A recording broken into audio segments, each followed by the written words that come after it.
Hey, Ben Norman here, and in today's video I'm going to talk you through what a lead magnet is and how you can utilize it in your business to get more leads and ultimately more sales. So a lead magnet, very simply put, is a digital asset that you would create in order to attract your target market to download that lead magnet in exchange for their email address. Now, just a quick one here with GDPR. If you're in the UK or countries where you are affected by the new GDPR rulings, you need to make sure that you clearly state your kind of privacy policy and things like that on the sign up page. You are also going to need to make sure that the tick box is not pre-filled. People need to physically tick to opt in to receive communication from you. So the effectiveness of a lead magnet is that you glean people's email addresses and you are able to market those email addresses. So you need to build your forms in such a way that it makes it a no-brainer really for people to kind of opt in to getting future communications from you. So just make sure that you've got that ticked off. But basically the lead magnet operates in a way that it is out there, your target market will see it, it's a bit of a no-brainer for them to download it. They download it, you get access to their email address and you're able to then communicate with that person to then basically nurture them as a lead down a set funnel that you create in order to get more customers for your business or inquiries for your service. Now, the kind of lead magnet that you can create can differ wildly. The main thing here is to put yourself in your customer's position and think, what is it that they are looking for? What's their kind of top queries? What is something that I can create to alleviate fears or help them arrive at that buying decision, help inform that, or give them something of value? The main part of that lead magnet just needs to be to get that person's email address. But to do that, you need to offer enough value in order for somebody to actually put their email address in and give you permission to be able to market to them later. Now, once you've got your lead magnet, you need to be able to build out the funnel in a way that you need to obviously be able to host that lead magnet somewhere. So to upload it somewhere, and you also need a mechanism whereby you will get their email address before you give them the asset, obviously. So there's various different ways you can do this with sign-ups. So things like Klaviyo, which is like my go-to for lead automation. ClickFunnels, again, if you're building lead nurture funnels and basically lead magnet funnels, it's fantastic for. Both those links will be down in the cards if you want to take a look at those. But you need to basically build it into your existing lead automation system if you've got it. But basically it needs to be you have your ad form, so which will tell them about what they're going to get, why they should sign up. They're going to then probably click a link, or they're going to just put their email address in and click that link to say, yep, I want it. And you need to obviously build that into the mechanism that then takes that email address and sends them the digital asset.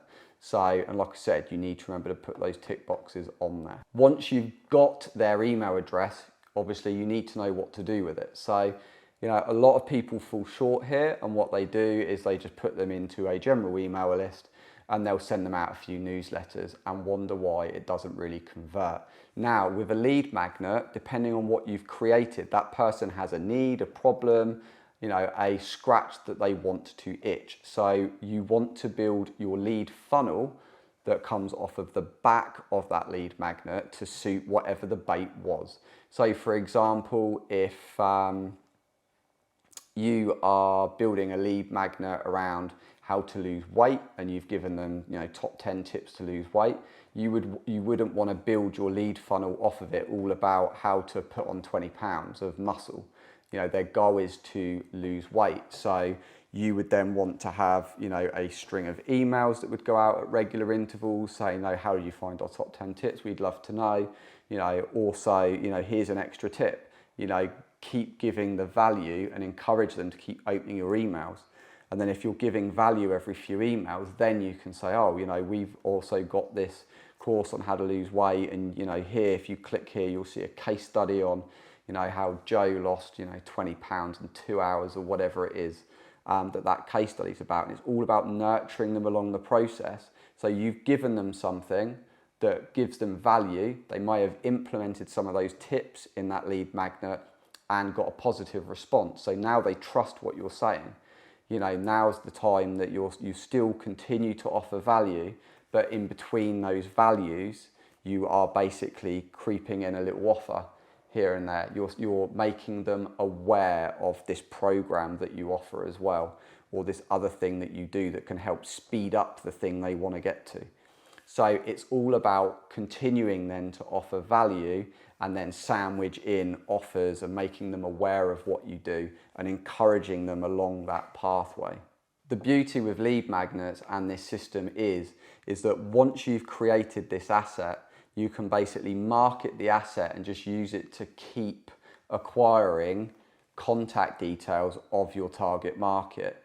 And then once you've built your almost like your funnel out of the back end of that, you're able to nurture on autopilot a massive amount of leads. Now the benefit with this is it goes down the funnel. You are able to see at each stage what your conversion rate is through those different stages of the funnel. So you can look at where things are getting stuck, you can adjust that stage of the funnel. And then once you've actually had this going a while, it becomes a very simple mechanism of, right, well, I know that if I put 1,000 leads in at the top of my funnel, that I get 100 leads out of the bottom, that I can convert 10% of those. Now, what those numbers are will depend on how you've set your funnel, how well it performs, your market, and a whole host of other things. But ultimately, you will then be able to calculate, right, to get X number of leads in the top of the funnel, to get this result, I can afford to spend X amount to acquire per person to then make X amount of profit on the back end. Now remember, especially if you're selling subscription services or you're selling things that you can continue to sell to that person ongoing or sell them different things, then that ROI it is only for that first purchase. So then when you start working that out over a lifetime value, it can be worth a small fortune depending on your market or what you do. But basically with lead funnels, you just have to look at the longer game. You can build the funnel on autopilot, and basically the lead magnet is what you use to attract them into the beginning of that funnel. So instead of just trying to straight off sell people on your product, which advertising costs can be crazy high, if you find a really good way of promoting a lead magnet to that person, you can acquire that person's details a lot cheaper and then market them through the funnel in a kind of a much slower, casual way, which feels a lot less salesy to the person involved. And also you're not tying up actual resource in doing that because it's all being done on autopilot. So I'd love to know if you're currently using lead magnets. If you are, I'd love to know what your kind of results have been with those. So be sure to let me know in the comments below. If you've liked this video, make sure to give it a thumbs up, and I'll see you in the next video.